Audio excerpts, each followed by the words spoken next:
for today's episode, naisipan kong magluto ng pork ribs. At syempre, ang recipe natin ngayon, ibabagay natin sa malamig at maulang panahon. At tingnan nyo naman ang quality ng nabili kong karne, sobrang napakaganda. At hihiwain ko lang muna to sa gusto kong laki mga kasolid. Maraming salamat sa mga bagong viewers at followers dyan. Welcome na welcome po kayo dito. At after ko itong mahiwa, uugasan ko naman ito ng paulit-ulit hanggang sa luminaw ang tubig para siguradong malinis. At shoutout nga pala kay Carl Pinero ng Dipolog City at si Jason Singyan ng Bacolor, Pampanga. Maraming salamat po sa panonood. At dahil tapos ko ng ugasan ng mga karne mga kasolid, ilalagay ko na dito sa nirete kong kawali at lalagyan ng tubig. At siguradong nakasubaybay din ngayon si Jayem Sibog na San Juan Banyo, Arayat, Pampanga. At after ko itong lagyan ng tubig mga kasolid, tatakpan ko lang tong gas sa kumulo. At dahil kumukulo na mga kasolid, sasalain ko lang muna ang mga impurities at sasangkapan ng sibuyas at onion leeks. At sasabayan ko na rin ito ng pamintang buo at asin. At tatakpan ko na to sa katamtamang lakas ng apoy. Balikan natin mamaya.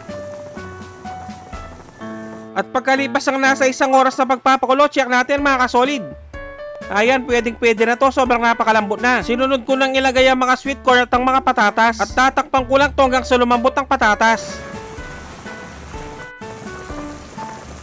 At pagkalipas ng ilang minuto, pwede na to mga kasolid. Sinangkapan ko lang ito ng pamintang durog at nilagay ko na ang mga repolyo. At hindi rin makukumpleto ang recipe natin ngayon kung walang pechay. At siguradong nakarating na kayo sa part ng bidyong to mga kasolid. Pwedeng pakicomment naman kung tagasan ka para malaman ko kung lumabot ang bidyong to. Maraming salamat. At shoutout nga rin pala sa mga masisipag nating workers dito sa Pinas at sa ating mga bayaning OFW. Mag-ingat po kayo lahat dyan. At dahil luto na ang aking napakasarap at napakasolid na nilagang pork ribs, magpiplating na tayo. At syempre, dito na tayo sa pinaka-exciting part, ang tiki man time. Yun no, natatagtag pa. Kain po tayo mga kasolid. Sus Mariosep, kanya mana po, grabe, napakalasa ng karne at the same time napakasarap ng sabaw. At siguradong mang-uubos na naman ng isang kalderong kaning lamig to kung sakali. At bagay na bagay talaga to sa malamig at maulang panahon. At bibigyan ko na kayo ng pangmalakasang perfect bite para dito yung lalagyan mo ng patis na may sili na may kalamansi mga tampo.